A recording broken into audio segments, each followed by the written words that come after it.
All right, hey everybody, welcome to another video review.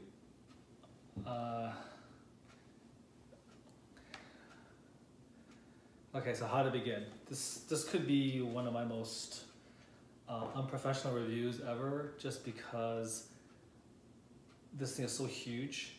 I'm like worn out just setting this up, like it's insane.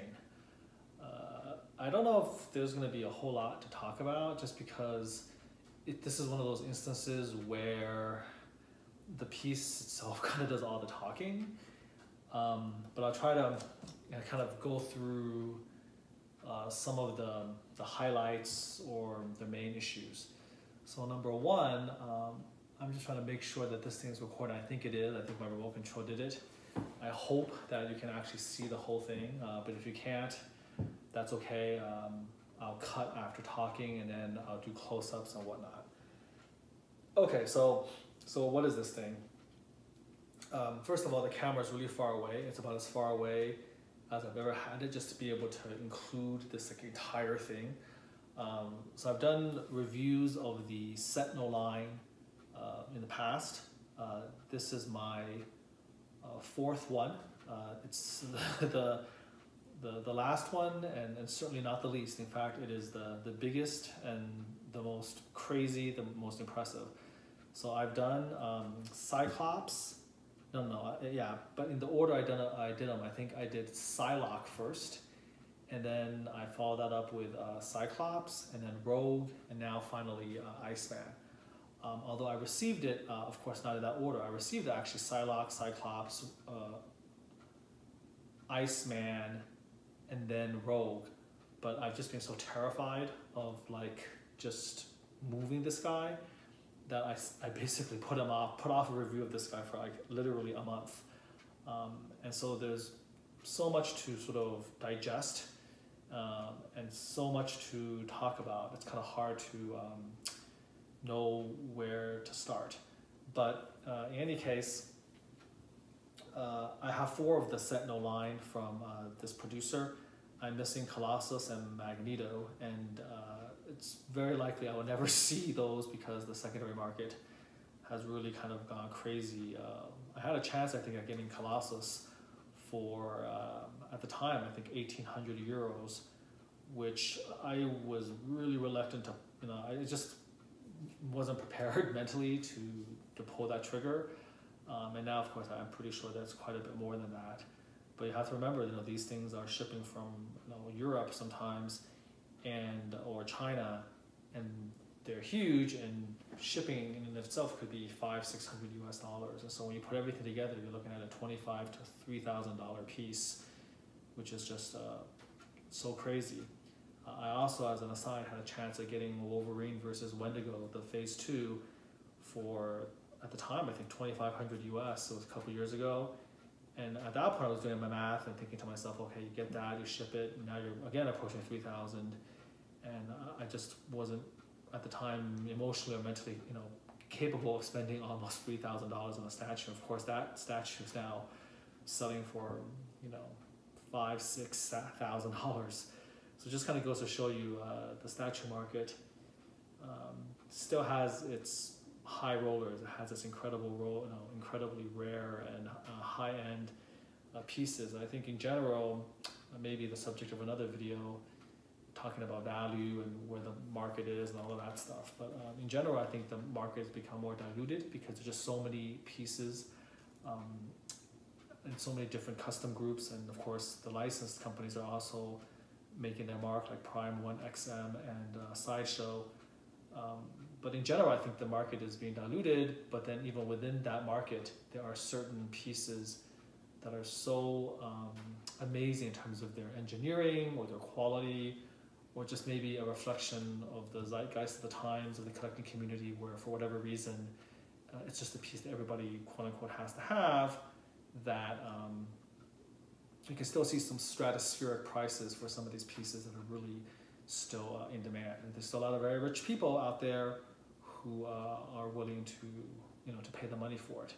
And again, a lot of us in the statue collecting community who's been around for 15, 20 years We're used to paying $300 when this hobby first got started, $500, $600. You know, we were thinking it's big money, and then of course we forget that there are people out there who collect exotic cars, who collect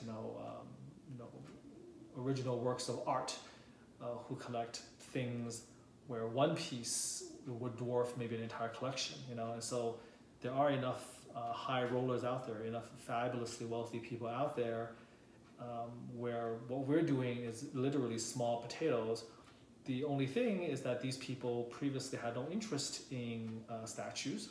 Their tastes again ran to higher end things, but now I think with the proliferation of the success of Marvel and just comic book movies in general, whether they be 20th Century Fox or Marvel or DC, I think culturally that's begun to change, and now you're seeing very, very successful, very, very wealthy people who are beginning to, their interest is beginning to now fall on the world of comic books and everything to do with them, the movies, and then from the movies, of course, you begin to look at the collectibles and the statues, and I think their entry into the market is what's driving the prices, and for some of us that may drive a lot of people out of the hobby in that respect because of that. Okay, so just my little detour in terms of my thinking of statues, because it all comes back to the same producer. This is the same person, the same group that made the Wendigo. It's a separate line. It's the Wolverine Chronicles, and this is the same group producer who created the Sentinel line. And I got into the Sentinel line again too late. By the time I got in, Colossus and Magneto were already sold out. Those were the first two pieces made. So this is what I have. So this is I have 4 of the 6. So this is the Iceman versus Sentinel. It's a very, very unique piece. So let's talk about it. So reminiscing. I think I mentioned on my Rogue review, I had to buy this guy sight unseen. I put a deposit just to join the group. I joined the group to get the Rogue versus Sentinel piece, and just for a chance to get that, since she was sold out and to get on the wait list, I had to enter the group. The group is for buyers only, and at the time I had never even seen a render or anything, so I just bought it sight unseen and put in my deposit. Of course, back then it was a simpler time. The deposit was only 50 euros, so it was nothing actually. Now, of course, the pre-order deposits are much, much higher, a reflection again of time passing and all these things, market factors changing. So when the render first came out, I remember looking at the render and a few thoughts crossed my mind. I think the first thought was that it was the most beautiful and the most amazing Iceman I'd ever seen. And so over the years, there have been many, many Iceman statues that's come out, and Iceman represents a very unique challenge that a lot of producers have kind of failed to address. And I've seen all of them, of course. If you're on the Facebook groups and you're a collector, whether it's sold out or not, eventually it's going to make it out there. There's going to be collectors who buy them, who will proudly show them off, and there'll be people who try to sell them. So whether I own them or not, I've seen all of them. And they all have just a little bit of awkwardness to them. I've never seen a great Iceman until this piece. So let me elaborate. The problem with Iceman, again, is, and I'm going to bring this up again, I think I talked about it with Cyclops and Rogue. So it's like, what is the essence of the character that you're trying to portray? With Rogue, it's the strength, it's the flight. With Psylocke, for instance, it's her ninja powers. With her katana and her psychic knife. With Cyclops, it's obviously the optic blast. So with Iceman, the essence of Iceman's power is obviously his name, ice. But how are you going to properly depict that in statue form? It's incredibly challenging. How are you going to convey in sculptural form the power of snow or ice in a realistic, believable manner? that's challenge number one. Then challenge number two is because he's ice, translucency then becomes an issue which you have to address. Are you going to make the statue translucent, or are you not? If you're not going to make it translucent, then how are you going to paint it? And how are you going to paint it in a way that's going to make it look good and not silly? If you're going to make it translucent, how are you going to overcome the challenges posed by the translucency, the lack of detail, because again, everything's going to be see-through. So that's challenge number two. And then challenge number three, compounding all of those things, is if, God forbid, you want to make an Iceman versus Sentinel, is then the issue again of scale, where the vast majority of X-Men versus Sentinel pieces out there, both custom and licensed, is just simply the wrong scale, meaning that the Sentinel parts typically are pretty severely underscaled, where you have to almost like not think too hard about it, or else it just looks wrong. And that's always been a challenge. So those are three main challenges. And so there, a lot of custom pieces fall short, licensed pieces fall short, at least falls short in terms of my opinion. I look at them, I don't like the colors that are painted. There's like a bluish version, it looks bad. There's ones with, you know, Iceman or Bobby, is it Bobby Drake? I think it's Bobby Drake, you know, with just Bobby's hair like in spikes. That didn't look too good. And then they're trying to show his powers, and a lot of times, of course, in the comics or maybe in the cartoons, Iceman will create like a bridge of ice, and then he'll run along it or he'll slide along it, which may work in the comic book pages, but definitely just looks ridiculous if you were to think about it in statue form or even in movie form, which is why I think that in the movies, they never showed him doing that. There's no way to make it look reasonable, you know, to show a guy surfing on an ice bridge. That doesn't really work, right? And so there's various Icemans out there. Again, in the middle of creating the ice bridge, you can see the ice come out of their hands, for instance, and it always just didn't look good to me. It just looked like the bridge was too small. It looked awkward. The movement is awkward. How do you show a human body in movement on an ice bridge? It's just odd. So I don't even know all of the different producers who came out with Iceman statues, but all of them just kind of fell short for me because of that. Awkward pose, awkward anatomy, you know, bad juxtaposition of sort of bridge versus powers, underscaled sentinels. So tough, okay, a tough challenge to meet, which I didn't think anybody had been able to meet it successfully. And then you kind of have to then devolve into a simple 1/6 scale Bowen museum pose, which, you know, of course Bowen has that. And so if you want to do anything greater than that, there's been failure after failure. So when I first saw the render was just drop dead gorgeous. It was crazy, you know, it was, and at that time I didn't have a true sense of the scale of the piece. It was just this, you know, big sentinel hand, and it was just being frozen. Ice blasts were coming, ice spikes were coming out of it, and then you see that ice bridge, and the Iceman himself, basically this, you know, like his hands are outstretched, and it's almost like he's throwing a fireball, except instead of a fireball, he's throwing like an ice ball, and that icy blast comes out and hits the sentinel. It was stunning.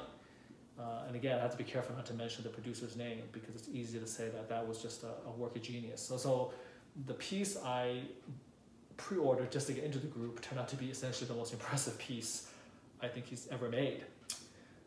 So Iceman vs. Sentinel, it took a couple of years to get it done. This was produced by Hot Creative Toys, which is a factory in China. I think that's okay to say. At that point in time, a lot of the kits and the work was being done through Onage, which is sort of a top-end factory that almost every other custom group uses, and delays were like crazy. You know, just to give you an example, collectors are just now getting Nightcrawler shipped out to them, and Nightcrawler's been in production for 4 years, 5 years, I don't even know how many years. I mean, it was old when I joined the group about 2 to 3 years ago. And Nightcrawler still wouldn't be in collectors' hands if the print hadn't gone from ownage then to HCT for factory painting. So it was quite a wait for this, and this is again, at the time the idea was it was going to be produced by ownage, but it soon became clear that that would be impossible with the timeline that we're looking at. So how can we begin talking about what I love about the statue? There's so much to love about it. One is, again, the scale. So when you think about it, this hand absolutely is the right scale hand. It's big enough to crush Iceman in one, in one hand. You can imagine Iceman in the palm of it. So this is the sort of scale that you see in movies, you see in the X-Men Saturday morning cartoons. It's the right scale. So the hand, gigantic. You see the kind of the metal, the finish and the paint. So I guess we already talked about the design, which is, this to me showcases perfectly Iceman's powers, all put together, how powerful ice can be. The big hand, the icicles, you can see the icicles literally exploding out of the hand. You can see the huge shield of ice penetrating the hand, and the icicles going in all different directions. The anatomy, sculpted by Franco Carlissimo. The anatomy is just off the charts. Beautiful, natural flow. I mean, Franco is known for sculpting movement beautifully. You can see sort of the pants, and again, from here, this review is talking about my thoughts, and the first part is just going to show me in relation to the statue. So I'm like looking up at the statue. This is one of the few statues I'm like constantly looking up, and so it just gives you a sense again of the unbelievable scale of the piece, right? How huge it is. So I think in terms of the design, the concept, which is really this producer and this group's strong point, I think that he did an amazing job with the concept. I mean, you see Iceman doing this on comic book covers and comic books all the time, but to take it and tweak it and then work with Franco to come up with a pose, to make the pose believable, to have accurate anatomy and musculature, it's a huge win in my book. So in my opinion, absolutely the best Iceman design, and it's not even close. It's like the gulf is like gigantic. It's like the gulf between number 1 and number 2 is greater than the distance between number 2 and number 50. And managing to make against this ice bridge look good. It flows. It's natural. He's attacking the hand. You see the ice bridge coming out of the hand. You can see him moving on, generating everything. He's sliding on it. The feet look like he's sliding on the bridge. Everything looks very natural. It doesn't look silly. So it's a marvel of design. So that's number 1. The sculpt is sheer insanity. So I don't even know if I can, I'll have to show you, I think, when I get the camera off, because it's just crazy. You have this huge base with the hand, and then you just have these endless number, there's got to be hundreds of ice crystals, ice shards everywhere from here to down here. The undersurface of this ice bridge is just all jagged icicles, which you're going to have a chance to see. And so it's just insane. And then, of course, Iceman himself is beautiful anatomy. I've talked again about my dislike of unnatural anatomy or exaggerated anatomy. I know that there's some collectors who do like that, and I know there's some sculptors and some comic book artists who specialize in that. But it's a big turnoff for me for whatever reason. I just don't like it. I like more natural, more accurate anatomy. Of course, I know they're superheroes, they should be superhuman, but again, within the bounds of that, I want the pecs to look right. I want there to be the right number of, rectus abdominis muscles. I don't like 10 packs or even 8 packs where there's some confusion. So when it comes to that, I'll show you the detailing, but Iceman's anatomy here is all very, very beautiful, very good. He's a work of art in and of itself. It's just really hard to appreciate it on photos or video because, of course, he's translucent. And that kind of brings us to the execution of the paint. So the sculpt is not even a 10. It's like it's just it's insanity. This is something that probably could never be done outside of a digital sculpture format. To imagine somebody actually sitting down and actually having to sculpt by hand on a clay master, something like this, you haven't seen the other side of the bridge. You know, it would just be insane. And then if you're thinking about it, once you have it done, how do you mold it? How do you cast it? This is an engineering problem that would have been impossible to overcome even, I think, 5, 6, 7 years ago. And for this to be a piece where like a collector can own it, I mean, you can do this, of course, for a movie. I mean, if you're getting paid, you know, if you're investing millions of dollars, you know, some guy in front of a computer was able to digitally create the entire destruction of Barad-dûr for the Return of the King and the Lord of the Rings movies. So obviously it's possible, but to create a statue for a collector to own, this is just an unprecedented achievement. So the sculpt is amazing. But now in terms of the execution of the paint, it's a whole different thing because there isn't any paint. Okay, and that's one of the things you have to accept, for good or for ill, is that the whole concept of Iceman is he's made of ice. And so everything you see here essentially is created from, excuse me, I'm gonna take a little drink. So everything is created from translucent resin. The only painted portion is the actual fingers. So I'm gonna try to slowly turn them around so that you can actually see the fingers here, okay? So here you go. I have this blanket laid out here, so it kind of will protect the table a little bit. So here you go, this is the fingers. So the Sentinel Fingers are painted in the same way as all of the other Sentinel pieces. Very nice gunmetal, battle-worn damage, very beautiful. I hope you can see as you go through the huge shards of ice punching through the metallic fingers. So there's two fingers, the pinky and the index finger are both being torn apart by the icicles that is blasting through.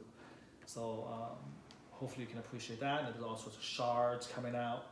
So, you know, this gives you some idea of how gigantic this is.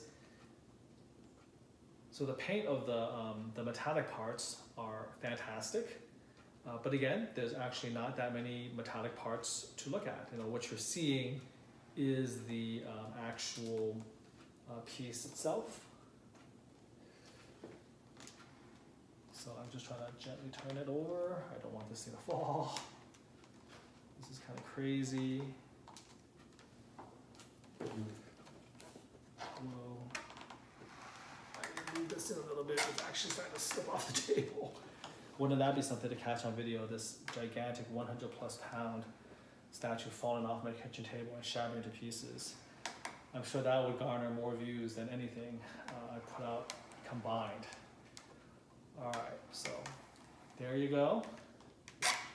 Just moving it around. I think if this thing's so heavy as it turns, the turntable will actually move. So. And that brings us to the weight of the statue.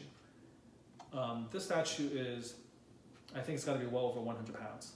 Well over 100 pounds. So heavy that I'm just gonna say it. I can't lift it. I can't budge it at all if I don't take it apart. And the reason for this is pretty simple. The bridge that Iceman is on is very heavy. I think that bridge in and of itself is probably 15 pounds, 10 to 15 pounds minimum. And the reason the bridge is very, very heavy is because in order to prevent the bridge from snapping under its own weight, because the undersurface, I think you've seen here, when I turn it around, you can see the undersurface. You know, the undersurface has so many crystals, so much detail, and the bridge itself that has to be very heavy. You can see the backside of this thing, the insanity that Franco put into this piece. So in order for that to make sense, the bridge is very heavy, right? Because of the undersurface, all these jagged crystals. So there's a weight to the bridge itself. And then in order for the bridge to support itself, you can't just cast it in resin. It would snap under its own weight. Because as you can see, because the engineering and the design of this piece, there's nothing supporting the bridge except the main mass of ice and the Sentinel's hand on the ice. So it's floating in midair. So in order for you to not have this bridge snap under its own weight, and remember at the very end of it, you're putting a quarter scale statue onto it. So that's even more insane, is you're putting Iceman on this thing. In order for any of that to work, you have to put a metal rod through the entire curvature of this piece. And this metal rod is going to have its own weight. This is a curved piece of metal. And the metal is actually not insignificant. It's pretty thick. And the metal is where the pegs and the hole is in the metal where Iceman goes in. So it's extremely sturdy and steady because of that. But in order to achieve all of this, the beautiful, the icicles, the detail on the undersurface, in order to give you this huge bridge of ice that's suspended seemingly in midair, for all of that to happen, this thing's got to be heavy. This bridge has to be super heavy. So again, minimum 15 pounds, maybe 20, I don't know. And then that creates horrific ramifications, because if you have this thing that is going to be 15 to 20 pounds with an Iceman on it, and Iceman himself is not, I mean, he's a couple pounds himself. I mean, he doesn't weigh, he's not super heavy, but he has some mass to him. So you're putting Iceman onto this bridge. And so all of this look connects just to this one area. Okay, I'm turning around so you can see. That's it. So it's this huge metal rod, gigantic solid resin, and it slots into this big, open space. And in order for this thing then, as you can, hopefully you can appreciate it, in order for this to not topple, in order for Iceman to just not completely topple, that means that the hand, the base, the Sentinel hand, the mass of ice that's resting on, that thing has to be double, triple the weight of the bridge. And in fact, if you take all of the fingers off of the base, you take the huge ice shard and the ice blast off of the base, then it becomes close. You can definitely feel as if this bridge can topple over. It's a little bit dangerous. You have to figure out how to remove, how to keep things there. It's a little bit dicey. It's a little bit tricky. You have to be very careful doing that. So again, it's all engineering and it's all design. And this piece is so heavy, it's crazy.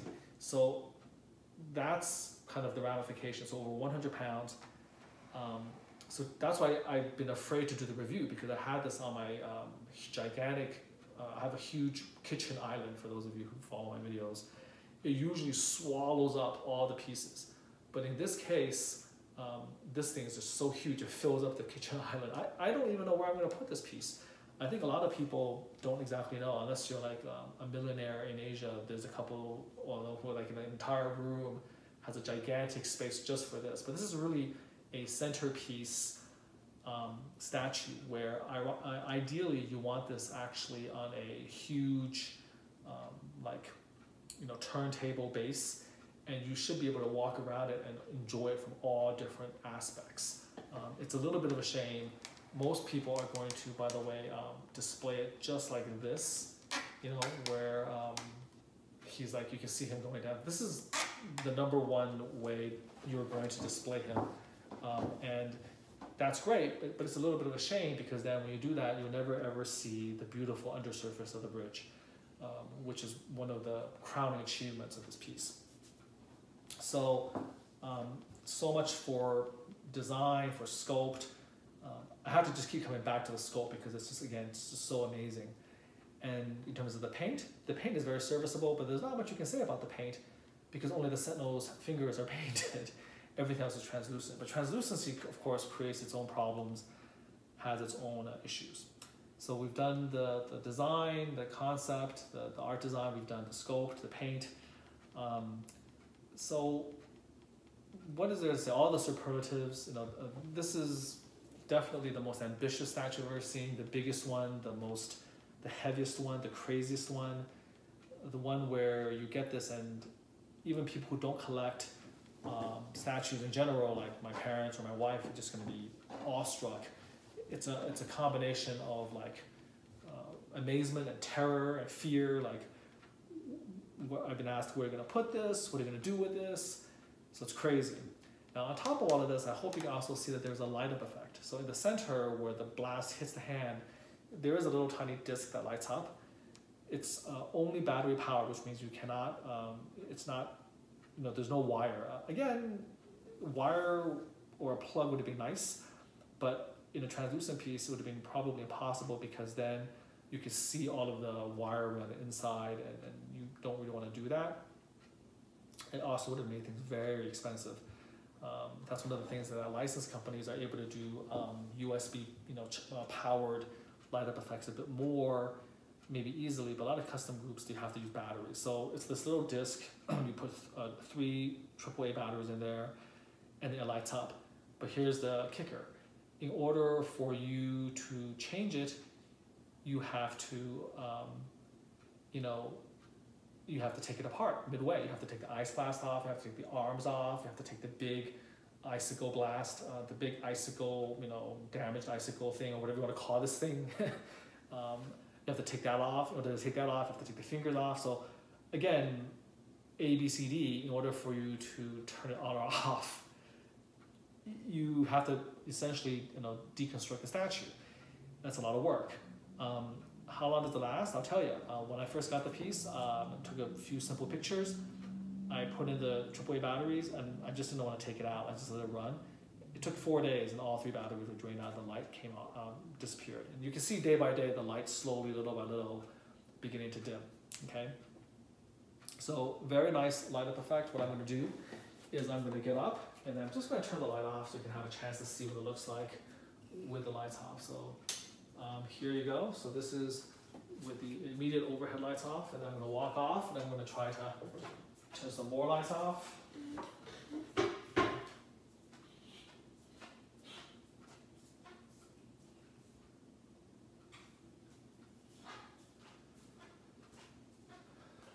So hopefully that shows off a little bit better. Let me see what it looks like on the phone.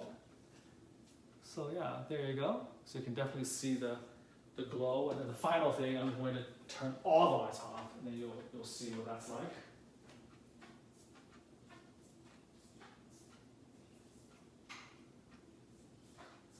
All right. So I don't know how it looks like to you guys, but in real life it looks beautiful. The light on the inside, it just kind of glows. It casts everything to sort of this beautiful relief.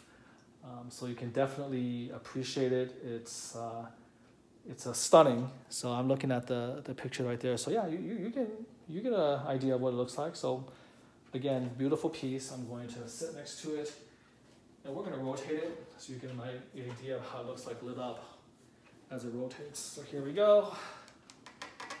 You can hear the thing creaking as I move it around. So,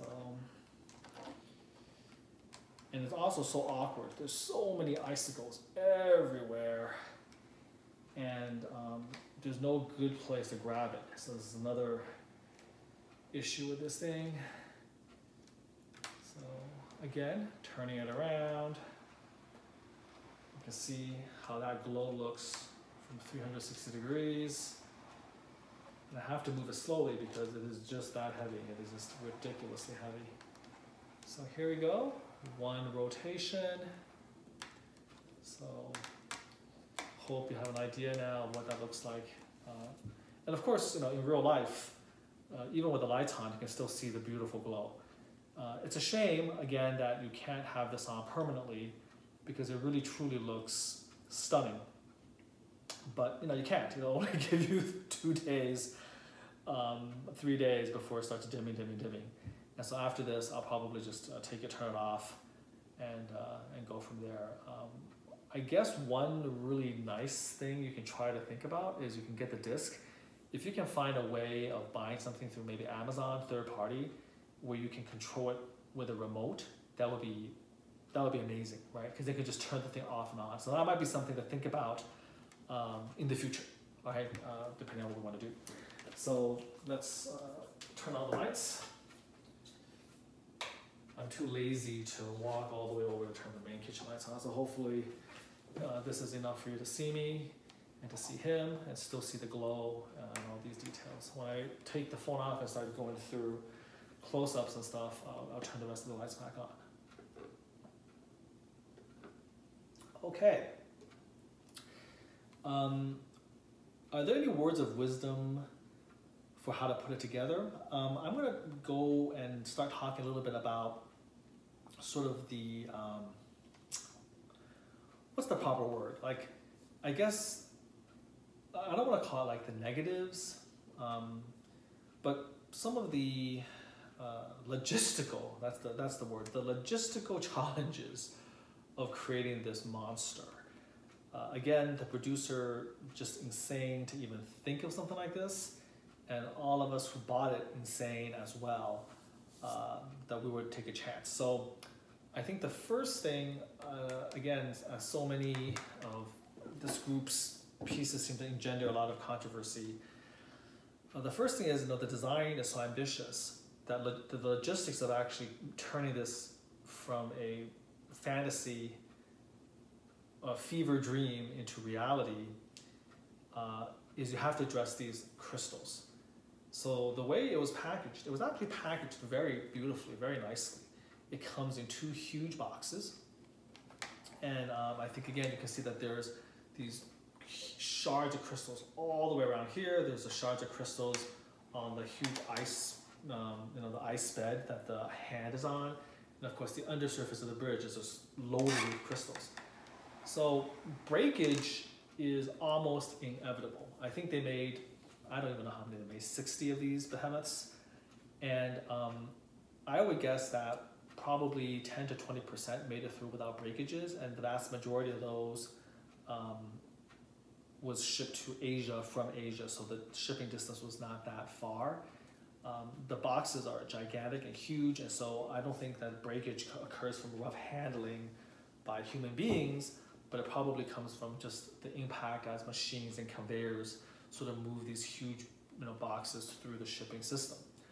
So the warning did go out that you're going to have breakages. There's going to be a very high chance of breakages. And it's just the sort of thing that you kind of have to accept if you're going to buy the statue, or you're going to enjoy the statue, or you want to be part of the statue, the group that buys it. So I'd like to take a moment to address that, which is that it's, in essence, a stroke of genius what was decided. He created a design where there's so many icicle shards, and they're all done in this random pattern, and there's hundreds of them, that indeed, even if a chunk or several little chunks break off, you literally cannot tell that there's any damage. It's almost like the damage of the icicle during shipping adds to the piece. And I think the people who own it can attest to that, where you get it and it's perfect. I mean, congrats, you won the lottery. It's beautiful. That's wonderful. And there's a couple out there who did get it without any damage. But even if you have damage, you use super glue to super glue it back on, and the super glue looks like basically, like a frozen water. It blends in beautifully. Or you don't even bother to super glue it, and it's just a broken piece of shard. It looks like a part of the statue. And so it's the only time I can remember where actual damage to the piece, in terms of just the ice effects, becomes essentially a non-issue. It becomes a zero issue because all of those small little breaks and fractures simply becomes incorporated into the design of the piece. That is a unique and genius level aspect. And I've been collecting for well over close to, I think, 20 years, yeah, close to 20 years, never really had something quite like that. So definitely that needs to be mentioned, okay? And everything else is packaged very well. I mean, there's zero, damage, really possibility in the fingers and the Iceman in his hands, in his arms, all of that's cushioned very, very well, okay? Now, there were a few other issues. In terms of reviews, by the way, of this thing, predictably, there's not hardly any reviews because number one, you have to find people who actually bought it, and then number two, you have to find people who are willing to wrestle with this thing. It's like this gigantic effort just to move it. It took me a good half an hour just to move this thing literally 4 feet, like from the kitchen island to the kitchen table so I can review it. It took 30 minutes. So I can understand very few YouTube videos of Iceman out there. So one of the ones that are out there is by Jen Mint, very well-respected YouTuber of comic book statues. I like his channel and I watch it quite often for some of the reviews of pieces I'm interested in. He does a great job. So for him, he had a lot of issues. He had the broken icicles, which again is expected. And in his piece, he had a problem with the left arm. And as it turned out, that was a very widespread problem where the magnets simply weren't strong enough and the arm just wouldn't stick. So you have to eventually glue it. Now, not to pull any punches, that is a problem at the factory level that should not be allowed to happen. It's a very big piece, granted, a very complicated piece, but these are easily addressed problems that show a lack of attention to detail. And I don't quite like that because it's very similar to a wider kind of philosophy or a wider issue where have you ever heard of these stories where very famous star actor will want something done or a series of things done to prepare for a concert or something, and this person will say at the end that I want a bunch of M&Ms, I want 7 red, 13 green, 5 yellow. And it's kind of interesting, why would they be so crazy to do that? But there's a method to this person's madness, because the idea is if you are so attention detail oriented that you would actually even address those M&Ms, then the star can trust you, the performer can trust that you attended to every other detail, because if this little minute detail is something that you care enough about, then every other detail he trusts you've addressed. And the problem I have with this oversight is that yes, within the concept of this gigantic, amazing, technically difficult piece, but there are certain things that you should be able to take care of, and proper magnet, there's no excuse for not having that done. You should have a situation where if you're only making 60 of them, you need to have a scenario where before you ship them, you need to assemble them, and every statue needs to be assembled to check for the fitting. This is a difference between the top end factories that do these things, that they just don't make those mistakes. And again, we all learn as we go along, and so hopefully HCT factories will be learning from this. This is just something that should never ever be allowed to happen. But to their credit, they fixed it, and they did ship out replacement arms where much stronger magnets, or they're recessed differently, so this snaps together. But you can imagine in this piece, an arm dropping will be, again, a disaster. And so these things should never happen. You have to check the magnet, check the fit. Every piece should be checked for fitting before you leave. And that's just a no-brainer, okay?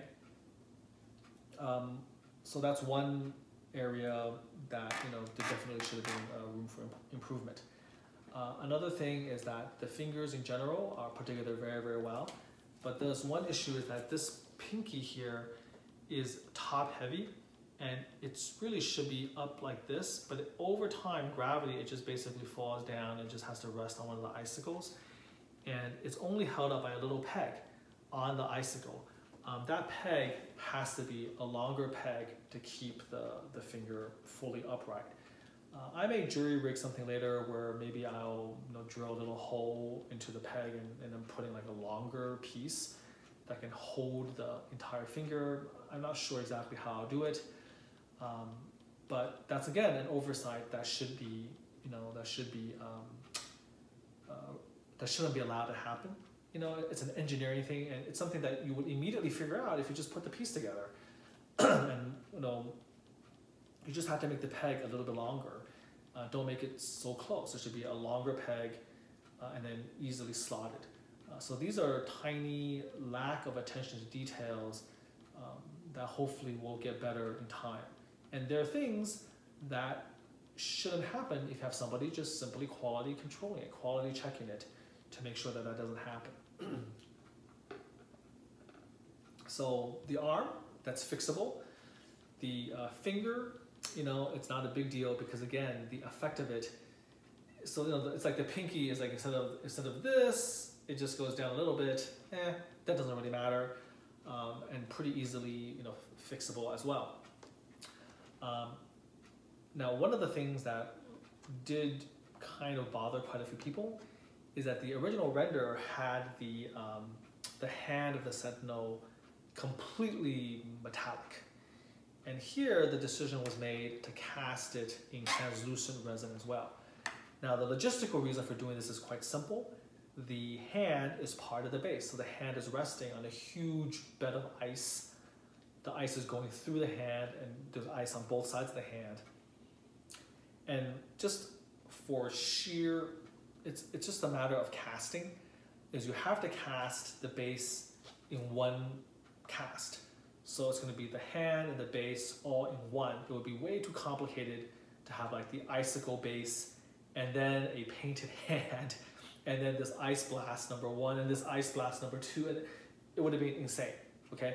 So out of just sheer, again, logistics to make this project doable, they made the decision to change that render, and instead of having the Sentinel hand be completely painted, to cast it in translucent resin. Now there are some ramifications to this. Because you do that, you create a situation where again you can't incorporate any wires, and so you can't have USB charging to have an internal light source. Okay, we can get around that, I think. But a lot of people felt like that sort of blunted the effect of the render, and I have to say that I do agree with that in the sense that I think it will be a more powerful, even more powerful presentation if the Sentinel was painted, the hand was painted, and then you can see ice damage as part of the paint job, and it creates a much greater contrast between the ice and the damage from the ice and again, of course, the metallic portion. But unfortunately, to do that, you don't have to cast it, you do have to paint it. I don't know the challenge of painting over the translucent base, okay? I think I agree with the fact that doing it as a separate cast would be too much of a nightmare. How are you gonna have it fit together? Is it gonna look good? I don't know about separate cast. It would increase a project that's already very expensive to even more expensive. But if you cast it all in one, that's fine. Can you paint it the metallic color? Is that just an extra cost that was too prohibitive, too difficult? Or would it be just very difficult to do and make it look good? You have a resin finger, resin fingers here, and then you have a translucent palm. You would have to prime it and then paint it. Would you be able to color match it? So that's definitely something that some people are okay with it. I think it's a deficiency. I don't want to call it a nitpick because it is a pretty significant, sort of philosophical decision about how to create this work of art. And I'm in the camp where I definitely would have liked it better to be metallic, to be painted, and to be as close as possible to the render. Okay, that would be my preference. And I know that Jen Mint had a really big problem with that. I mean, he was really disappointed in the statue, which is unfortunate because it's such a huge statue, so expensive, you waited so long, and he couldn't get past some of the issues. But he went over the issues in his video, and even in the video, he was like amazed by the statue. I mean, he was disappointed and at the same time also amazed. I get the feeling watching it that a part of him really wanted to love it because this is like a grail of grails in essence. But that he couldn't get over some of the issues. But the issues, when I looked at the video, like if you want to pinpoint it, it seems so minor. It's like, okay, the hand doesn't stay on place. Okay, big deal. They replaced it, and now the hand stays on perfectly. That's not an issue. A few icicles broke off. Okay, but I just talked about the fact that literally means nothing. Probably more than 80% of every one of these pieces will have little random icicle bits broken off. And I'll pay you $1,000 if you can find out where it broke off. It's invisible, you can't find it. So I think the thing that really did it for him is that he didn't like the idea of the translucent hand. He didn't like it when it was first announced. And he got it in person, and when he got it in person, he really didn't like it. He couldn't get over that. I think I can't speak for him because again, I don't know him. I've never talked to him about it. But just looking at the video, watching the video, it seemed like that was the major thing that that really he couldn't get over, is that with the piece in hand, seeing it in hand, in person, he couldn't get over the fact that he didn't like the fact that the hand wasn't painted. And I feel for him because I know where he's coming from. But for me, it didn't really come with any issues. Everything fit together fine. The little tiny broken pieces were essentially insignificant. And the entire piece itself was so amazing that it did overwhelmingly, sort of make up for that problem. Moving forward, I may, if I can find a local painter who's willing to do the work, I may actually have the palm just repainted and just pay for that. It shouldn't be a huge amount of money because again, there's no actual prepping. You literally just have to primer and then paint. There's no build or anything like that. And I think that would, that has the potential to turn this piece into something really beautiful. So again, that's something you would have to find a local painter to do the work because the cost of actually shipping it back and forth and also the icicles, on the base makes it prohibitive to do it any other way. So, so there you have it. Those are sort of the major, sort of controversial issues, the major flaws, if you will have it, the criticisms of the piece. Another thing, of course, is one of the issues with translucency is that you can actually see the metal. Now you can't see it from there. And so again, when you just sort of appreciate the statue from a normal distance, it's just amazing. But if you look very closely, you can definitely see the areas where the magnets on the arms have to go in place. And that's the only place where you put it in. So again, it's that challenge where the translucency creates a beautiful effect, but also creates an amazingly difficult challenge because you have to think about how all the little tricks that you normally use in statue design, you can't use because it's completely bare. You can literally, you see through everything.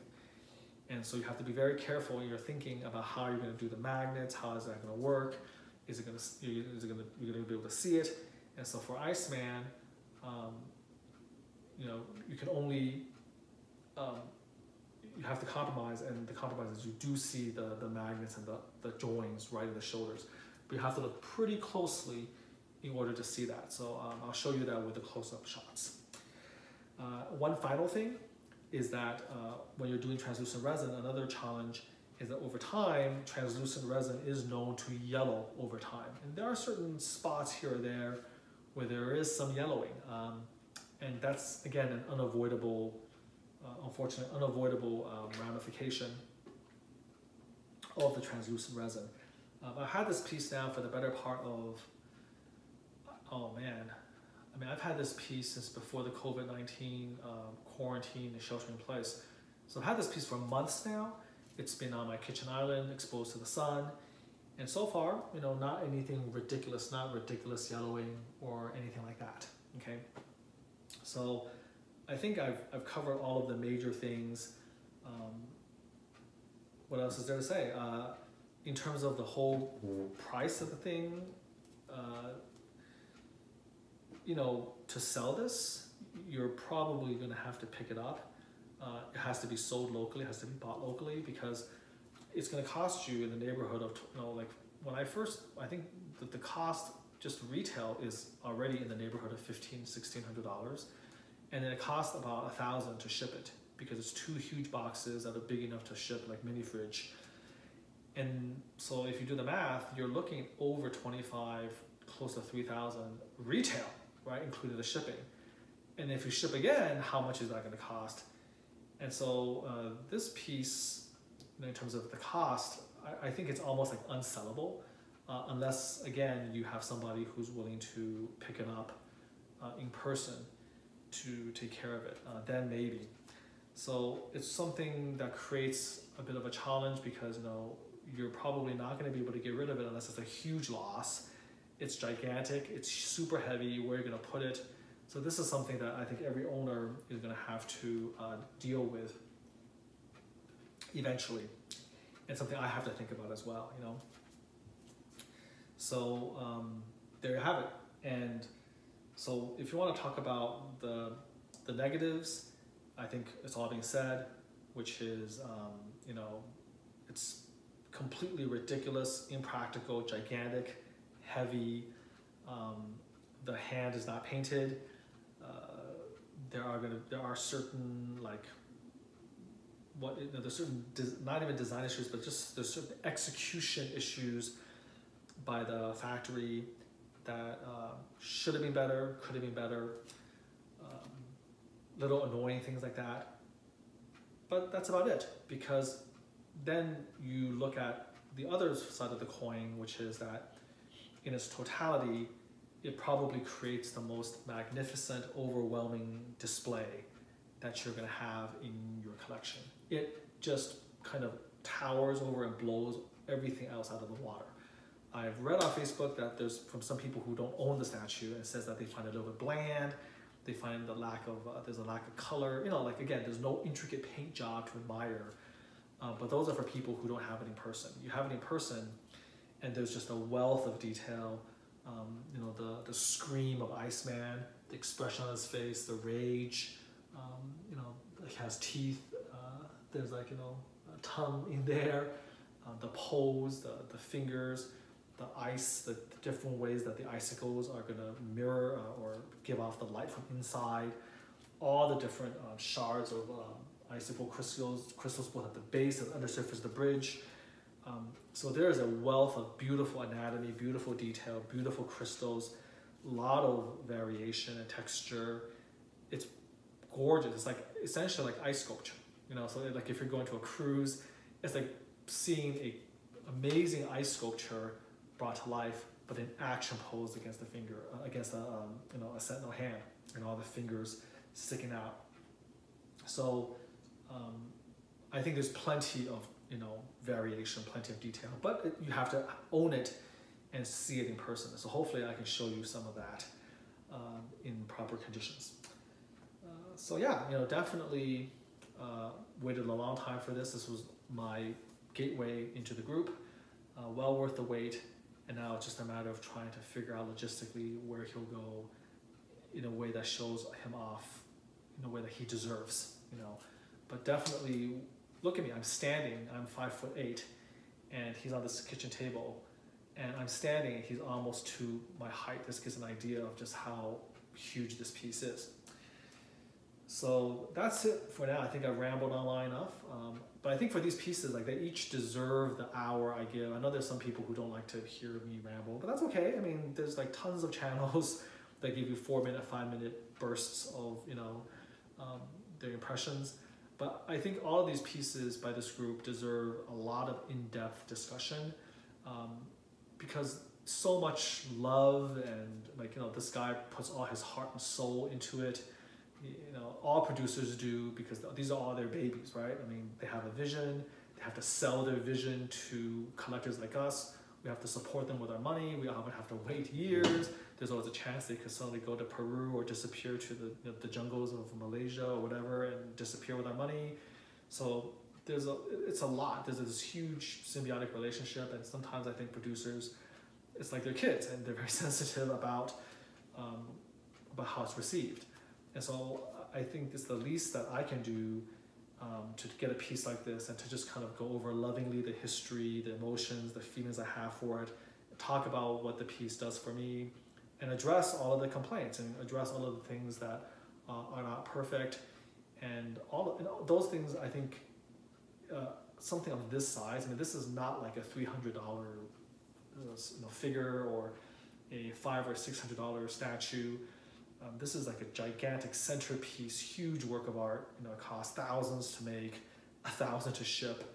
I mean, think about that. It's like the shipping for this is basically like a prime 1 level statue sometimes, right? So it's just, again, overwhelming. And so when you have a piece of this magnitude, I think it does deserve a YouTube review that, you know, kind of properly digests everything in a very fair and upfront manner. So is it perfect? No. Does it have things about it that can be improved upon? Yes, of course. I won't even go into how to put it together. Like, it's not too hard to do in terms of the steps, but logistically, it's incredibly difficult to do by yourself. Super heavy, and this bridge, there's nowhere to put your hand underneath. It's so heavy, and there's like basically 2 or 3 places where you can get your hands in around the spikes, not snap them off. So it's absolutely like a labor, like one of Hercules' labors, just to put them together and take them apart.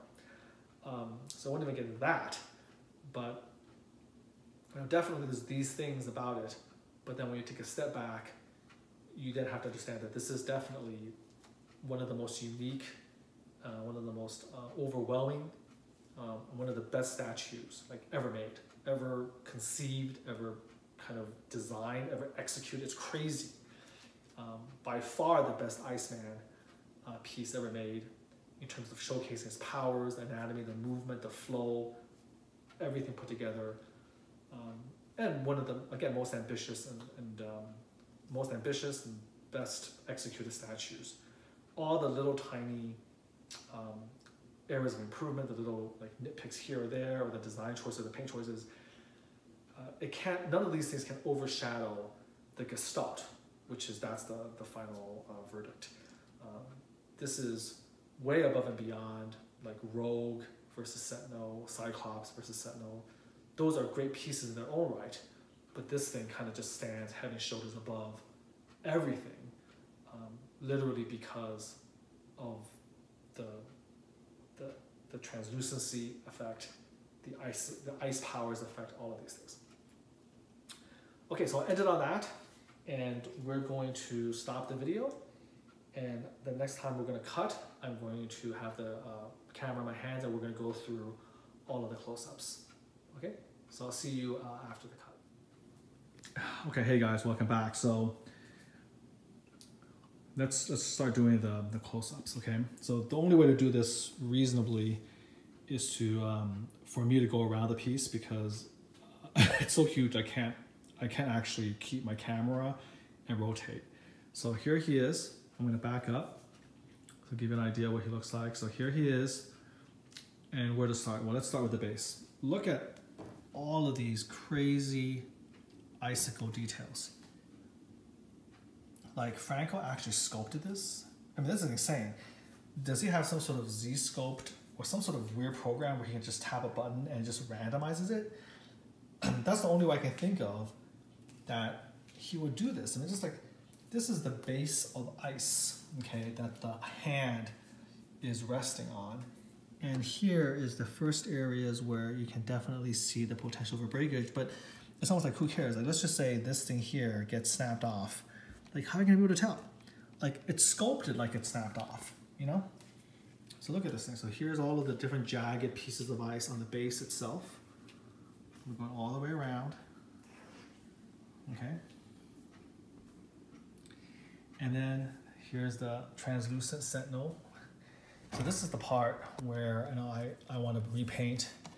This is the part here. This is all supposed to be metal, and you can see the ice basically punching through the hand.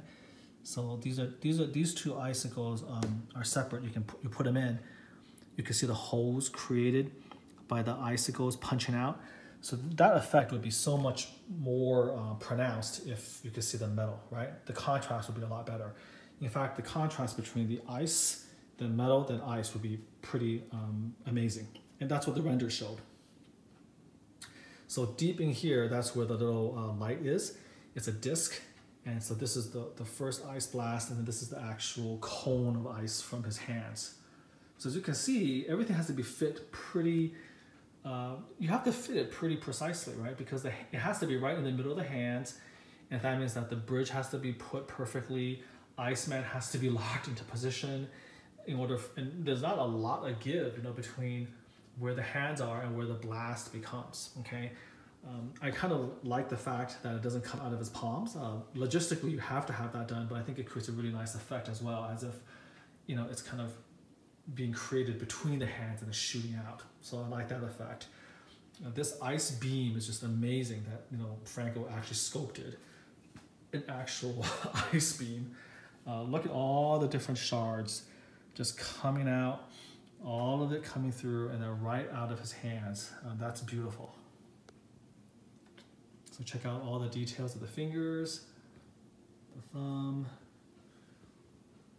That's just wonderful dynamic pose. Look at the anatomy from below. Look at his face. So check this out here. Look at the expression. Look at the scream. Just beautiful. Okay. And then again, look at the anatomy. You can see the pecs, the nice six pack. The side musculature. He's wearing the X. You can see the pants. And look at him. Look at the pose. It's like this beautiful, amazing pose where, he's created the ice blast, but he looks so natural. The way he's standing on the bridge of ice, really, really lovely. And then of course you see it come out. So this part here is smooth, and it just basically breaks into all these ice crystals, which then punches through the hand itself and then creates the ice at the bottom. And then look at the undersurface of this bridge. It's just insane. This thing's like 20 pounds, and you have to put your hand underneath here and somehow not snap all of these fingers off, all of these icicles off. Look at that. So from the undersurface, you can definitely tell where the metal is, but still very nicely camouflaged. You have to have the metal, or else this thing will completely destroy itself. It'll collapse. But look at the undersurface of this bridge. That is insane. Here's the back end. Look at this. There's back muscles. Let's go on the side here. Again. Look at the expression on his face. The tongue. The teeth. There's real passion there, you can see the force. Look at the musculature of the torso, the legs. So again, it's hard to appreciate that, but you have to come close. That's why, in my small way, kind of doing this review, you can see it, but honestly, you have to really come close to look at the calf muscles, all of that. It's just amazing. Now, where's the joint? You can clearly see the magnet now if you go really, really close, right? You can see where the magnets are holding it. But again, once you start moving away, it kind of camouflages, it kind of disappears, Very, very nice. We can see again, if you go really close, you can see where the magnets are, okay? So there you have all of that. And you can kind of see where the icicles are punching right through the pinky finger. You can see the shards punching through here. Really, really nice effect. And then these fingers are still intact. And then look at this. So, you can see the icicle, this huge icicle tearing this finger apart. This is the index finger.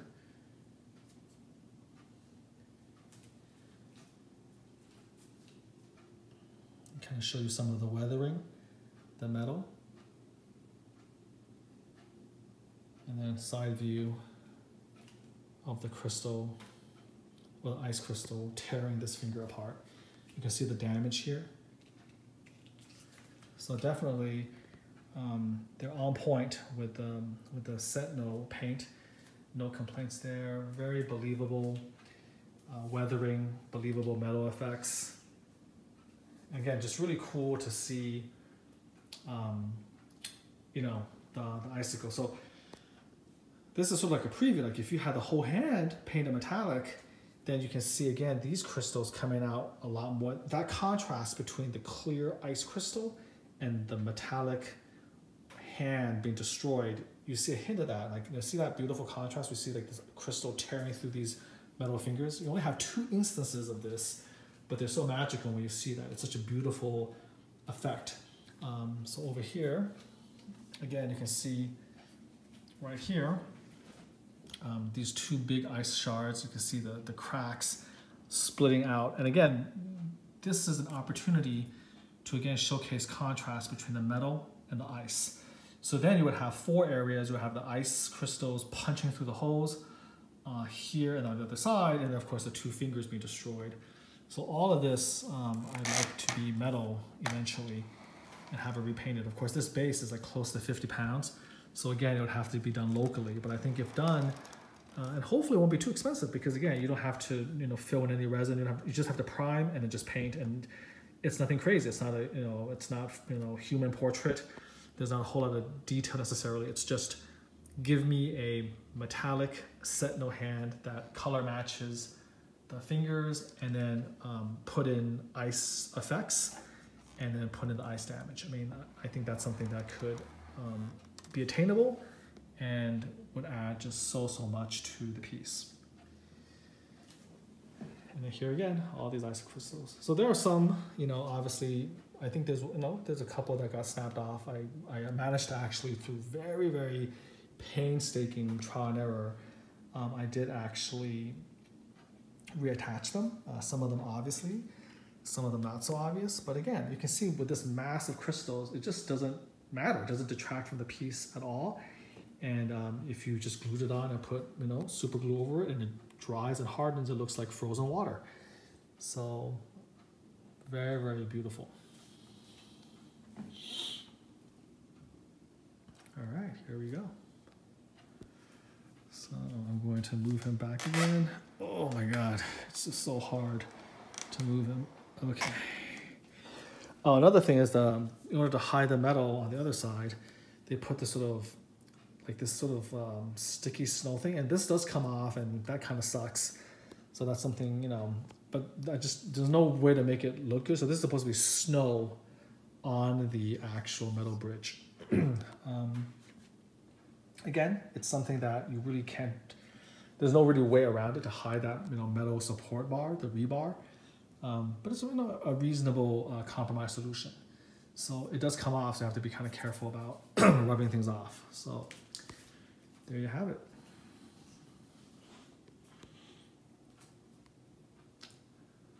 All right.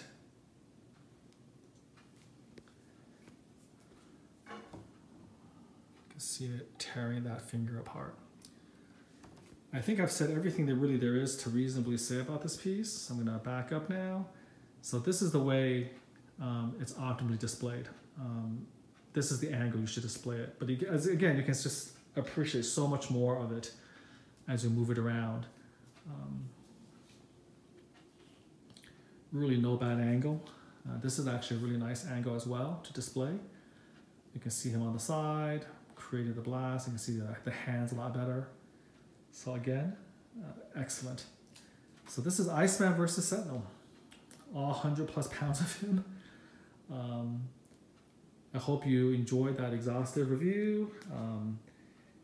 And I'm gonna try to put together something a little bit special. Hopefully I have the stamina for it. It took so much effort to get this thing together, and I have to remove it as well. Like I said, this is what we used to eat. This can't be around in the morning time. But anyways, again, I wish there was a better backdrop, but you know, I don't have a studio to be able to hide my living arrangements to give this thing the attention it deserves. But